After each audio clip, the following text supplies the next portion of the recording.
இல்லை, திமுக கூட்டணி உடைந்த கப்பல், அது ஊர் போய் சேராது. மெல்ல மெல்ல பாஜகவை நோக்கி நகர்கிறதா திமுக அப்படிங்கிற ஒரு கேள்வி இதில் வருது. அதை எப்படி பார்க்குறீங்க? இல்லை, அந்த முட்டாள்களுடைய வாதம் தான் பாஜகவை நோக்கி திமுக நகர்கிறது என்பதெல்லாம் முட்டாள், அரசியல் அரிச்சுவடியே தெரியாத அடி முட்டாள்களுடைய வாதம் தான். திமுக நம்பி இருப்பதே தலித்துக்கள் வாக்கை. இப்போ பனையூர் பாபு போயிட்டாரு, நாளைக்கு ஆளூர் ஷானவாஸ் போறாரு. அப்போ தலித்து வாக்கை தக்க வைப்பதற்காக போராடுகிறது திமுக. கமலஹாசன் தான் 1999 பாஜகவோட சேர்த்து வச்சாரா? அன்னைக்கு கமலஹாசன் இருந்தார்ல. ஆனால் அன்னைக்கு ஒரு கட்சி ஆரம்பிக்கல. இப்போ கட்சியில் ஒரு 40 MP, ஒரு 200 MLAக்கள் இருக்காங்களா? அவரு தான் கட்சி, அவரு தான் பொதுச் செயலாளர், அவரு தான். கமலஹாசனை பொறுத்த வரைக்கும் மக்கள் எப்படி நினைக்கிறான்னா, ஒரு காமெடின்னு நினைக்கிறான். பெண் நிறுவனம் கொடுத்த காசில் பல பேர் மாச சம்பளத்தை வாங்கிட்டு பேசுகிற பல விபச்சார பேச்சாளர்களை பார்த்துருக்கோம். திமுக தான் ஜெயிக்கும், திமுக தான் பேசுகிறாங்களா? ஜென்ராம் இன்றாம் எல்லாம் திமுக தாங்க ஜெயிக்கும். அவர்களுக்கு தெரியும் திமுக ஜெயிக்காதுன்னு. வாங்கின காசுக்கு மாதம் 3 லட்சம் ரூபா எனக்கு தெரிஞ்சு பல பத்திரிக்கையாளர் வாங்கினான். ரஜினியுடைய மனைவி வச்சிருக்கிற கட்சி லயன்ஸ் கிளப்பில் போய் வைரத்தோடு போட்டுப்பாங்கள மாமிகள், பட்டு மாமிகள் சொல்லுவாங்க.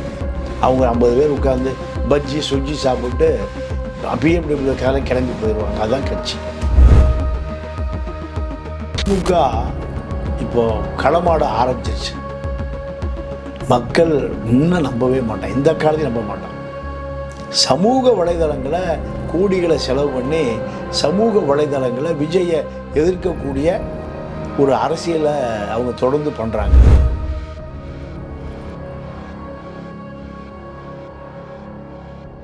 ஜாம்பவான் நேயர்கள் அனைவருக்கும் வணக்கம். நான் உங்கள் கார்த்திக் ராஜா. இன்னைக்கு நம்மோட அரங்கத்தில் யார் இணைஞ்சிருக்கிறாங்க அப்படின்னா, பத்திரிகையாளர் திரு தமிழா பாண்டியன் சார் தான் இணைஞ்சிருக்காங்க. வாங்க அவங்களை சந்திக்கலாம். சார் வணக்கம். வணக்கம். பொதுவாக அரசியல், அதாவது தேர்தல் களத்தில் எலெக்ஷனுக்கு முன்னாடி பெரிய பரபரப்புகள் இருக்கும். அப்புறம் யார் வெற்றி பெற்றாங்கன்னு தெரிஞ்சதுக்கப்புறம் அந்த பரபரப்புகள் மெல்ல குறைய தொடங்கிடும்.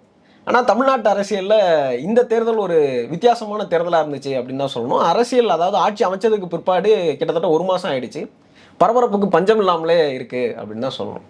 திமுக கட்சியினுடைய கூட்டணி கட்சிகள்லாம் மெல்ல அதிலிருந்து விலகி, அப்படி இல்லைன்னா அதிலிருந்து வெளில போயிட்டு இருக்காங்க அப்படிங்கிற மாதிரியான செய்திகள் தொடர்ந்து வருது. சிபிஐ கூட நாங்கள் தற்போது திமுக கூட்டணியில் இல்லை அப்படின்றத சொல்லியிருக்காங்க. இது எப்படி பார்க்குறீங்க? இல்லை, திமுக கூட்டணி உடைந்த கப்பல், அது ஊர் போய் சேராது.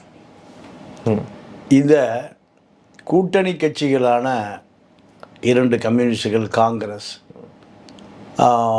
விசிக, மதிமுக, இப்படி திமுக கூட்டணி, முஸ்லீம் லீக், இப்படி எல்லா கட்சிகளுமே ஒரு முடிவுக்கு வந்து விட்டார்கள். என்ன காரணம்னா, திமுக 25% வாக்குகளை வாங்கியது, அதிமுக 25% வாக்குகளை வாங்கியது, விஜய் 35% வாங்கி 108 சீட்டை பிடிச்சார். இப்போ இந்த வெற்றி திமுக கொடுத்த வெற்றி. ஏன்னா தாவேகாவுடைய கொள்கை கோட்பாடுகளை, அல்லது கம்யூனிஸ்ட் சித்தாந்தமா, தமிழ் தேசியமா, திராவிடமா, ஆரியமா, இப்படி எதுவுமே தெரியாத மக்கள் திமுக எதிர்ப்பு ஒன்றையே இந்த 5 ஆண்டு கால ஆட்சியில் அதிருப்தியினுடைய விளைவு தான். நீங்கள் அந்த விசில் சின்னத்துக்கு வாக்கு இயந்திரம் உடைக்கப்பட்டது. போராளு பூரா எதில் போடுறான்? விசில்லையே அமுத்துறான், கோபமாக அமுத்துறான். எப்படி கோபமாக? திமுக இதோடு ஒழியாதா? திமுக இதோடு அழியாதா? வேட்பாளர் யாருன்னு தெரியல. திமுககாரன் பணம் கொடுத்தா வாங்கி சோப்பில் வச்சுக்கிட்டான். இவ்வளவு விஷயம், சாதி இந்த தேர்தலில் காணாமல் போச்சு. அவன் நிற்கிறவன் எந்த சாதின்னே தெரியல, எல்லா விஷயமும் போட்டான். என்ன மதம்னு தெரியல, ஜோசப் விஜய் போட்டான், பணம் கொடுத்தான், அதையும் வாங்கி வச்சுக்கிட்டான். அப்போ இவ்வளோ விஷயம் நடந்ததெல்லாம் திமுக எதிர்ப்பு ஒன்றுதான் பிரதான கொள்கை. இதை கூட்டணி கட்சிகள் தான் தெரிஞ்சுக்கிட்டான். மக்கள் தெரிந்ததுக்கு பின்னால் தான் கூட்டணி கட்சி தெரிஞ்சுக்கிட்டான். ஓ, திமுக உடைந்த கப்பல், இந்த கப்பல் இனி இதில் பயணம் செய்தால் நம்ம நடுக்கடலில் மூழ்கி சாக வேண்டியதுதான். இதுதான் இந்த தேர்தல் முடிந்த பிறகு தாவேகாவினுடைய வெற்றியில் தங்களை இணைத்து கொள்ளுவது தான் புத்திசாலித்தனம். அதுதான் இந்த கூட்டணி கட்சிகள் எடுத்த முடிவு. இந்த கூட்டணி கட்சிகள் எடுத்த முடிவு, கிறிஸ்தவர்கள் திமுக கூட்டணி இருப்பாங்க, முஸ்லீம்கள் இருப்பார்கள், தலித்துக்கள் இருப்பார்கள், இப்படியெல்லாம் கற்பனை செய்த இந்த கூட்டணி கட்சி தேர்தல் முடிவு வந்த பிறகு யாருமே இல்லை. இனி நாம் இருந்தால் நாமளும் மூழ்க வேண்டியதுதான். இதன் விளைவாகத்தான் முதல்ல காங்கிரஸ் வெளியேறிச்சு, அப்புறம் என்னுடைய கம்யூனிஸ்டுகள், சிறுத்தைகள், முஸ்லீம் லீக் எல்லாம் வெளியேறுவதற்கு இதுதான் காரணம். அதே மாதிரி இந்தியா கூட்டணியினுடைய மீட்டிங் ஆனது 8ஆம் தேதி நடந்தது. அதுலேயுமே திராவிட முன்னேற்ற கழகம் பங்கு கொள்ளலை. இந்தியா கூட்டணியை உருவாக்குறதுல ரொம்ப முக்கியமான பங்கு வகித்தவர் திராவிட முன்னேற்ற கழகத்தினுடைய தலைவர் ஸ்டாலின். இப்போ அவர் அதிலிருந்தும் வெளியில் வராரு அப்படிங்கிறத எப்படி புரிஞ்சுக்கலாம்? மெல்ல மெல்ல பாஜகவை நோக்கி நகர்கிறதா திமுக அப்படிங்கிற ஒரு கேள்வி இதில் வருது. அதை எப்படி பார்க்குறீங்க? இல்லை, அந்த முட்டாள்களுடைய வாதம் தான் பாஜகவை நோக்கி திமுக நகர்கிறது என்பதெல்லாம் முட்டாள், அரசியல் அரிச்சுவடியே தெரியாத அடி முட்டாள்களுடைய வாதம் தான். முஸ்லீம் பாஜகவை நோக்கி நகர்கிறதுன்னு சொல்கிறதும் திமுக பாஜகவை நோக்கி நகர்கிறது என்பது ரெண்டு தான். இன்னும் சேர்த்திக்கலாம், கம்யூனிஸ்டுகள் பாஜகவை நோக்கி நகர்கிறார்கள். இந்த முட்டாள்களுடைய வாதம் தமிழ்நாட்டு அரசியலில் பேசு பொருளாக மாறி இருக்குன்னா பல முட்டாள்கள் கொளுத்தி போடுகிற செய்தி இந்த ஜான் பிரிட்டோ கதை மாதிரி தான். இல்லாத ஒரு ஜான் பிரிட்டோ, விஜயுடைய தாய்மாம ஜான் பிரிட்டோன்னு எவனுக்குமே தெரியல. ஆதவர்ஜனா மாமாங்கிறான், அப்புறம் கீர்த்தனா மாமாங்கிறான். எவனுக்கோ அவன் ஒரிஜினல் யாருக்கு உறவினா விஜய் யாவனுமே சொல்லலை. அவர் கப்பல் கம்பெனி அதிபர் அந்த பிரிட்டோ. இது போல தான் திமுக பாஜகவை நோக்கி நகர்கிறது, கம்யூனிஸ்டுகள் பாஜகவை நோக்கி நகர்கிறார்கள், முஸ்லீம் லீக் பாஜகவை நோக்கி நகர்கிறது, திமுகவும் நகர்கிறது. இது ரெண்டும் ஒன்று தான். திமுக நம்பி இருப்பதே தலித்துக்கள் வாக்கை. இப்போ பனையூர் பாபு போயிட்டார், நாளைக்கு ஆளூர் ஷானவாஸ் போகிறாரு, இன்னும் ஒரு வாரம் 10 நாளில் வாரியம் கிடைக்கலனா எஸ்எஸ் பாலாஜியும் போயிடுவார். அப்போது தலித்து வாக்கை தக்க வைப்பதற்காக போராடுகிறது திமுக. அதே போல் முஸ்லீம் வாக்கை தக்க வைப்பதற்கு தொடர்ந்து போராடுது.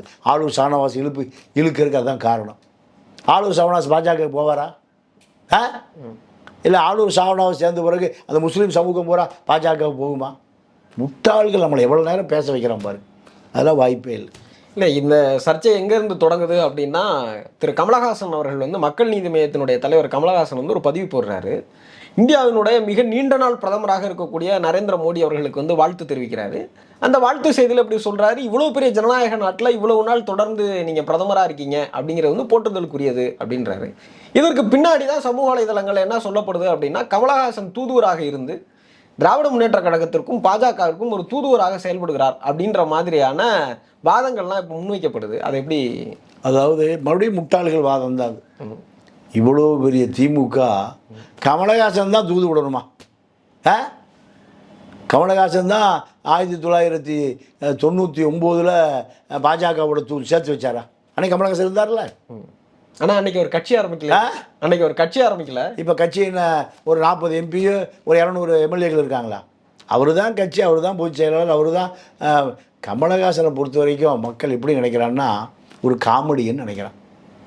இந்த திமுக நாடாளுமன்ற உறுப்பினர் பதவி கொடுத்தனால அவர் நாடாளுமன்றத்துக்கு போயிருக்கார். ஒரு கவுன்சிலர் கூட ஆக முடியாது. கமலஹாசன் ஒரு கட்சியும் அல்ல, கமலஹாசன் ஒரு அரசியல் தலைவனும் அல்ல. அதனால் அதை கமலஹாசனை வச்சு அரசியலை தீர்மானிக்கிற இந்த அரசியல் வியூக வகுப்பாளர்கள் பிரசாந்த் கிஷோர் போல தான். பிரசாந்த் கிஷோர் பீகார்லேயும் ஜெயிக்க முடியல, கவுன்சிலர் கூட ஆக முடியல. அதனால் அதை திமுக எந்த காலத்துலேயும் பாஜகவோடு இனி போகாது. ஏன்னா ஆனால் ஒரு தேசிய நீரோட்டத்தில் வந்து இப்போ திமுக வந்து தனித்து விடப்பட்டிருக்குது அப்படிங்கிற மாதிரியான பார்வை முன்வைக்கப்படுது. அதை எப்படி எடுத்துக்கிறது? ஏன்னா இப்போ அவங்க மாநிலத்திலையும் ஆளுங்கட்சியாக இல்லை, எதிர்க்கட்சியாக இருக்கிறாங்க. அதே நேரத்தில் ஒன்றிய அரசாங்கத்தையும் எதிர்க்கக்கூடிய அளவில் ஒரு கட்சி வந்து எப்படி அந்த எதிர்ப்பு நிலையை வந்து கையாள முடியும்? இல்லை, அவங்க பாஜகவை வந்து பெருசாக எதிர்க்கலையே. அவங்க ஆளுங்கட்சியில் இருக்கும்போது எதிர்க்கலையே. ஆளுங்கட்சியில் இருக்கிற போது இவர்கள் செய்த ஊழலை பாஜக எதிர்க்கலையே. இது ரகசிய உடன்பாடு. ஏன்னா முஸ்லீம் கிறிஸ்துவ தலித்து வாக்கு வேணும்னா பாஜகவை எதிர்க்கணும், பாஜக பூதத்தை எதிர்க்கணும். எதிர்ப்பதின் மூலம்தான் எந்த ஓட்டு கிடைக்கும்? இந்த தலித்து மைனாரிட்டி ஓட்டு கிடைக்கும். இப்போ இந்த மைனாரிட்டி ஓட்டு பூரா யார்கிட்ட போயிடுச்சு? விஜய்கிட்ட போயிடுச்சு. மைனாரிட்டி வாக்குகள் விஜய் கேட்காமலே விஜய்கிட்ட போயிடுச்சு. அப்போது விஜய்கிட்ட அந்த வாக்கை எப்படி எடுப்பது என்பதுதான் அரசியலை தவிர, அந்த வாக்கை பூரா விஜயை தள்ளி விடுவது அரசியலா? திமுக அரசியலா? இந்த காமெடியன் கமல் சொல்கிறதெல்லாம் அரசியல் வியூகம்னு பார்த்தான்னா காமெடியனை விட காமெடியனாக தான் இருக்க முடியும். அதனால் விஜயிடம் போன இந்த தலித்து கிறித்துவ முஸ்லீம் வாக்குகளை எப்படி தக்க வைப்பது என்பது தான் திமுகவுடைய போராட்டம். ஏன்னா அது 20% வாக்கு. அது 20% வாக்கு. பாஜகவில் நம்பி அதிமுகவை கரையேறல. அப்போது எப்படி திமுக மீண்டும் குழியில் விழுவதற்காக யோசிக்கும்?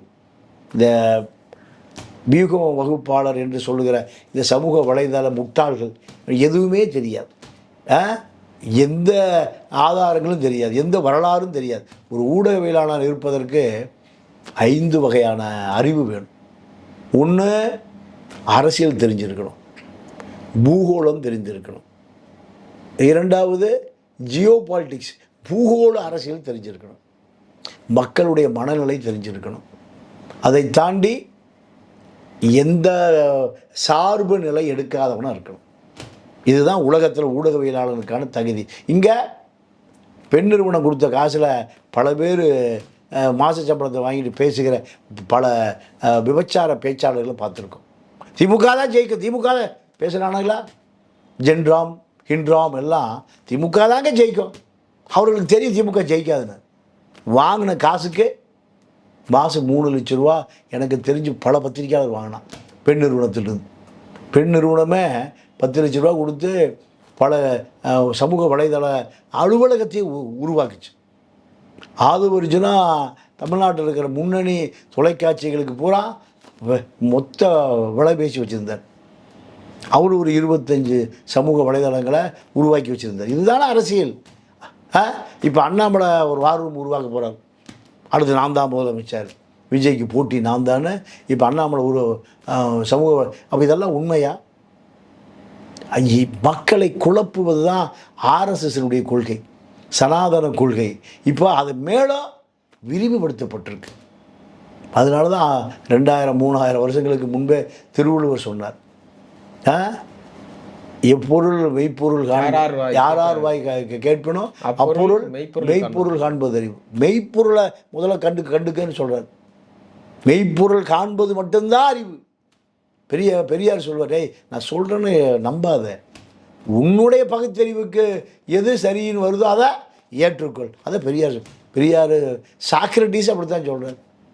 அப்போது இங்கே மக்கள் குழம்பி போயிருக்கான். எந்த உண்மையும் யாரிடமும் போய் சேருவதில்லை. எது உண்மையினே தெரியல. சன் டிவி, கலைஞர் டிவி, திமுக ஊழலே இல்லைங்க, ஊழல்னால் என்னன்னே தெரியாதுங்க, பார்த்ததே இல்லைங்க, அப்படி தான் சொல்லிகிட்டு இருக்கான். ஆனால் கலைஞர் டிவி ஆரம்பித்ததே 600 கோடி ரூபா ஊழல் பணத்தில். கனிமொழி சிறை, சரத் ரெட்டி சிறை, ராஜா சிறை, இதெல்லாம் எத்தனை பேருக்கு தெரியும்? மலையாளத்துக்காரனுக்கு அரசியல் தெரியும். அவன் கல்வி அவனுக்கு 100% அவன் உலகம் பூரா போகிறான். இங்கே கல்வி இன்னும் ஓராசிரியர் கல்வி பள்ளிக்கூடம் 1, 2, 3, 4, 5 கிளாஸு ஒரே வாத்தியம் இன்னும் மெயின்டைன் பண்ணப்படுது. இலவச சட்டி கொடுக்குறான், பானை கொடுக்குறான், இப்போ லேப்டாப் கொடுக்குறான், சைக்கிள் கொடுக்குறான். இலவசமாக கல்வி கொடுக்குறான்.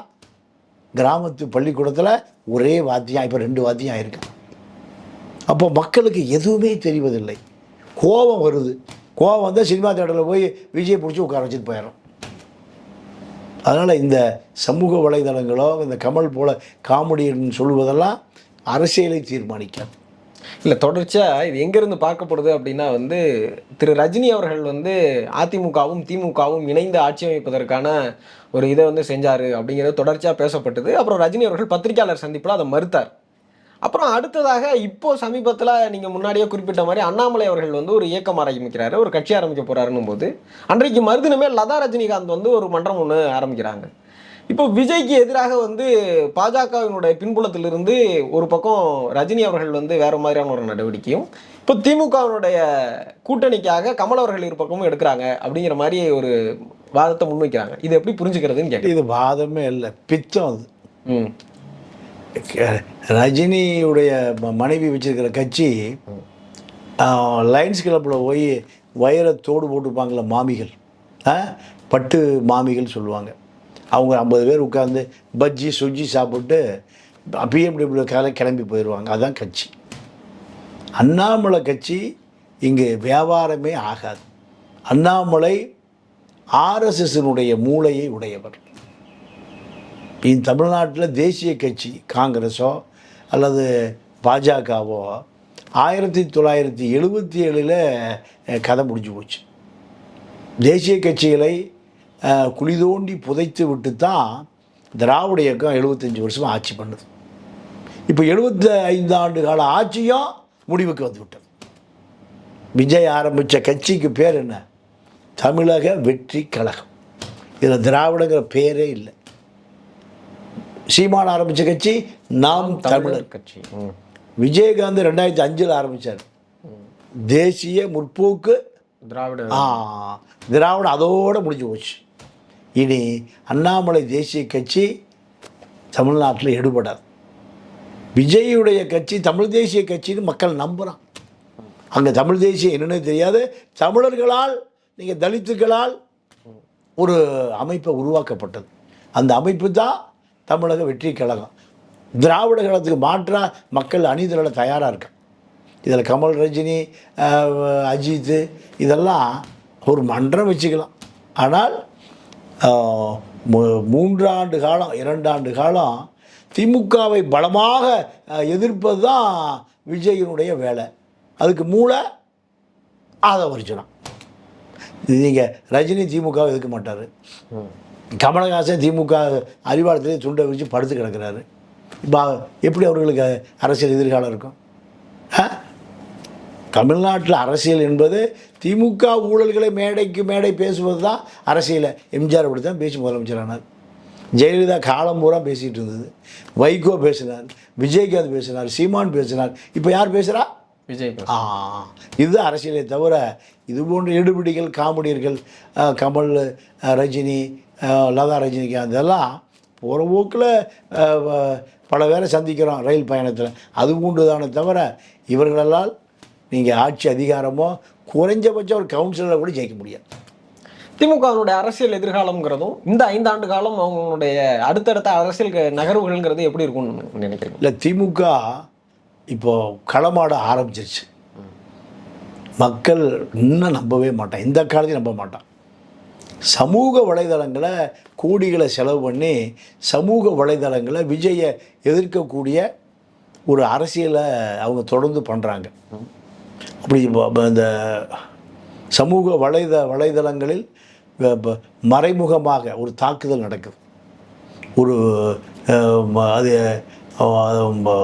ஸ்டார் வார் மாதிரி இது இன்ஃப்ளூயன்சர். ஆமாம், அப்படி ஒரு யுத்தம் நடக்குது. அப்போ பின்னாடி திமுக இருக்கிறான்னு தெரிஞ்சால் நம்ப மாட்டோம். திமுக தான் இருக்குதுன்னு தெரியுது மக்களுக்கு. அதிருப்தி அதிகமாகுமே தவிர அது திமுகவுக்கு வாக்காக மாறாது.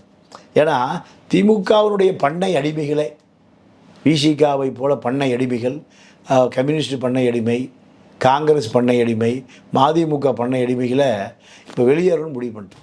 இல்லை, அப்படி அந்த வார்த்தையை சொல்லாடல் பயன்படுத்துறது சரியா இருக்குமா? அது 100% இதை விட வார்த்தை இல்லை, இதை விட கொள்கை கூட்டணியா இருக்கேன் அப்படின்னு சொன்னாங்க. அவங்க ஒரு இண்டிவிஜுவல் பார்ட்டி. அப்படி நம்ம அந்த வார்த்தையை வந்து இணையதளத்தில் எல்லாரும் பயன்படுத்துற மாதிரி அந்த வார்த்தைகள் நம்ம பயன்படுத்த முடியுமா? ஏன்னா அவங்க ஒரு இண்டிவிஜுவல் பார்ட்டி. இன்னைக்கு அவங்க அன்னைக்கு கேட்கும் போதுமே கூட சிபிஐயும் சிபிஎம்மும் பேசும்போதே நாங்கள் இண்டிவிஜுவல் பார்ட்டி, நாங்கள் திமுகட்ட வந்து கேட்டுட்டு வரணும், ஒரு கூட்டணி கட்சியில் இருக்கோம் அப்படின்னும் போது ஒரு அரசியல் ரீதியான சந்திப்பு தான்றதை அவங்க அன்னைக்குமே தெளிவுபடுத்தல. அது சொல்லலாம். ஆனால் இவர்களெல்லாம் இத்தனை ஆண்டு காலம் விசிக உட்பட திமுகவினுடைய பண்ணை அடிமைகளை விட அடிமைகளாகத்தான் இருந்தாங்க. அவர்களுக்கு எந்த விதமான அதிகாரமும் உருவாக்கக்கூடிய சக்தியும் இல்லை, அதிகாரமாக உருவாகவும் முடியாது. அப்படி ஒரு சக்தி உருவாச்சு விஜயகாந்த். அந்த விஜயகாந்தை உருவாக்கியதற்கு பின்னணியில் இருந்தவர் ஜெயலலிதா. ஜெயலலிதாவுடைய பினாமி கூட்டணி தான். இவர்கள் கொள்கை கோட்பாடெல்லாம் கிடையாது. ஒன்று திமுகவுக்கு நேரடியான அடிமைகள், இல்லைன்னா ஜெயலலிதாவுடைய கோடிகளுக்கு அடிமைகள். இதுதான் இவருடைய பாலிசியை தவிர இவர்கள் எந்த காலத்துலேயும் தனித்து நின்று மக்களை வெல்லக்கூடிய எந்த கொள்கை கோட்பாடுகளும் இவர்களை விட்டு போய் பல ஆண்டு காலம் ஆகிவிட்டது. இப்போது அமைச்சரவையில் பங்கு அப்படிங்கிறது வந்து ஒரு கூட்டணி ஆட்சி அப்படிங்கிறத அமைச்சிருக்கிறாங்க. இந்த கூட்டணி ஆட்சியில் பல சிக்கல்களும் இழுபறிகளும் இருக்குது அப்படிங்கிற வாதங்கள் எல்லாம் இப்போ முன்வைக்கிறாங்க. உதாரணத்துக்கு இப்போ காங்கிரஸ் தான் மேகதாதுல அணை கட்டுவேன் அப்படின்னு அவர் சொல்லியிருக்காரு. இங்கே காங்கிரஸ்க்கு 2 அமைச்சர்களும் இருக்காங்க. இந்த சூழலில் இந்தியா கூட்டணிக்குள்ளார இன்னும் தாவேக்கா உள்ளே போகலை. இது எப்படி புரிஞ்சுக்கிறது? இல்லை, அதாவது பாண்டே தான் இப்போ ஆலோசனை சொல்கிறார் விஜய்க்கு. திமுக ரங்கராஜ் பாண்டே. ஆமாம், ஒரே பாண்டே தான், பார்ப்பன பாண்டே. அவர் என்ன சொல்கிறாருன்னா, திமுக மேகதாது அணையில் போய் மாட்டிக்கிச்சு, அதிமுக போய் மாட்டிக்கிச்சு, விஜய் உஷாராக இருங்க, மாட்டாதீங்க, தமிழ்நாட்டு உரிமைகளை கர்நாடகா விட்டு கொடுத்து விடுங்கள். யார் சொல்கிறா? பார்ப்பன பாண்டே சொல்கிறார். ஏன் இந்த தமிழனுக்கு தண்ணியே கிடைக்கூடாது, தண்ணி கிடைக்காம நாக்கு வறண்டு சாகணும். யாருடைய திட்டம் அது? பார்ப்பன பாண்டேக்களுடைய திட்டம். ஈழப்பிரச்சனைகள் 5 லட்சம் பேர் கொல்லப்படுகிற பொழுது ரசித்தவர்கள் இவர்களெல்லாம். இவர்களெல்லாம் சந்தோஷமாக மாலினி பார்த்தசாரதியை போன்ற பார்ப்பன பத்திரிகையாளர் பெண்களெல்லாம் அன்று இரவு குடி கூத்து கும்பாலமாக இருந்தார். தமிழை சாவான், தமிழை முட்டா போய போராட மாட்டான், அவனே தற்கொலை பண்ணி செத்து போவான், தீக்குளிச்சு செத்து போவான். அன்னைக்கு இந்த பார்ப்பன கும்பலெல்லாம் நீங்கள் நல்ல சோபபானம் சுறாபானம் குடித்து சந்தோஷமாக, எதிரிகள் பூரா போராடி சாக மாட்டான், அவனே தற்கொலை பண்ணி செத்து போயிடுவான். இந்த முத்துக்குமாரை போல முட்டாள் பயல்கள்லாம் அவனே மனைவி ஊற்றி செத்து போயிடுவான். இப்படித்தான் இந்த பார்ப்பன பாண்டேக்கள் சொல்லுவான். இப்போ மேகதா இப்போ 12ஆம் தேதி டெல்டாவில் காவிரி தண்ணி திறந்து விடுகிற நாள். 12, 13 அலைகடலைன்னா வரும். எது? டெல்டாவில் காவிரி தண்ணி. இது எத்தனை ஆண்டு காலம்? பல 100 ஆண்டு காலம். ஏன்னா குறுவை சம்பா 2 போடுவான். சம்பா 6 மாதம் ஆகும், குறுவை 3 மாதத்தில். இந்த தண்ணி போடினா குறுவை பூரா என்ன ஆயிரும்? காஞ்சி போயிடும். சோழ மன்னன் காலத்திலிருந்து இந்த ஜூன் 12 13 தண்ணி திறக்கிறது. இப்போ விஜய் என்ன பண்ண போகிறார்? அரசியல் இங்கே திராவிட இயக்கம் காய வைத்த காவிரி. திராவிட இயக்கம் தான் காய வச்சுன்னு தெரிஞ்சவனா திமுக ஓட்டு போடுவானா? போடவே மாட்டான். அது போடுறானே. பார்ப்பன பெண் ஜெயலலிதா தான் காவிரி வழக்க நீதிமன்றத்தில் நடந்துச்சு. உச்சநீதிமன்றத்தில் கருணாநிதி உச்சநீதிமன்றத்தில் போட்ட வழக்கை வாபஸ் வாங்கி போயிட்டார். மன்னார்குடி ரங்கநாதன் என்ற ஒரு பண்ணையார் தான் அந்த வழக்கை நடத்தினார். அந்த வழக்கில் தான் தமிழக அரசை போய் சேர்ந்து கொண்டது. இது எத்தனை முட்டா பயிர்களுக்கு தெரியும்? கருணாநிதி தான் காவிரியை காய வைத்தவர். 74 ஆட்சி கருணாநிதி ஆட்சி. அந்த ஒப்பந்தத்தை புதுப்பிப்பதற்கான ஆண்டு அது. 1924 போட்ட ஒப்பந்தம் 74 முடியுது. கருணாநிதி அந்த ஒப்பந்தத்தை புதுப்பிக்கவே இல்லை. ஆனால் டெல்டா பூரா கருணாநிதி ஓட்டு போடுறோம். இவனுக்கு அறிவு இருந்தால் ஓட்டு போடுவானா? அறிவே இல்லை. தமிழர்கள் அறிவில்லாத ஒரு கூட்டம். இப்போ லெனின் தான் சொல்லுவார், உனக்கு அரசியல் அறிவு இல்லைன்னா நீ யாரை வெறுக்கிறாயோ அவர்களால். எவ்வளோ பெரிய வார்த்தை அந்த மாமனிதன் சொல்கிறது. இப்போ அப்படி தான் நடக்குது. உன்னை எவன் ஏமாத்துறானோ, உன் சொத்தை எவன் கொள்ளையடிக்கிறானோ, உன்னுடைய வரிப்பணத்தை எவன் மொத்தமாக திருடி கொண்டு சுவிஸ் வங்கியில் வச்சுட்டு இவன் செத்து போகிறான், அது போகிற வெள்ளைக்காரனுக்கு போயிடுது, அவனுக்கு தான் இவன் ஓட்டு போடுறான். அப்போ இவனுக்கு அரசியல் சொல்லிக் கொடுப்பதற்கு தந்தை பெரியார் இல்லை. காமராஜ் இல்லை, கக்கன் இல்லை, ஜீவா இல்லை. இப்போ யார் இருக்கா? சினிமா களிசடைகள் தான் இருக்குது. கோடம்பாக்கத்து களிசடைகள் தான் இருக்குது. இந்த களிசடைகள் தான் தமிழருடைய தலைவிதியை தீர்மானிக்குது. இதுக்கு யார் காரணம்? 75 ஆண்டு கால திராவிட இயக்கம்தான் காரணம். பார்ப்பான் 1000 வருஷம் செய்த சதியை இந்த திராவிட இயக்கம் 75 வருஷத்தில் செஞ்சு ஊற்றி மூடிட்டான். ஒன்றுமே இல்லை. இவனுக்கு என்ன நடக்குதுன்னே தெரியல, என்ன அரசியலும் தெரியல, பூகோளம் தெரியல, சரித்திரம் தெரியல, விஞ்ஞானம் தெரியல, ஒன்றுமே தெரியல. இவனுக்கு கோபம் மட்டும் வருது. போய் வாக்கு இந்த இயந்திரத்தை உடைக்கிறான், விசிலாக போட்டு உடைக்கிறான். இதா சமூக மாற்றம்? இல்லை. அப்போது இது போன்ற கூத்துக்களெல்லாம் நடப்பது வாடிக்கை. இதை சகித்து கொண்டு போவது தான் இப்போ இருக்கக்கூடிய சூழல். அரங்கத்திற்கு வந்திருந்து பல்வேறு கேள்விகளுக்கு பதில் சொல்லியிருக்கிறீங்க. உங்களுடைய நேரத்திற்கும் கருத்துக்களுக்கும் நன்றி. நன்றி, வணக்கம்.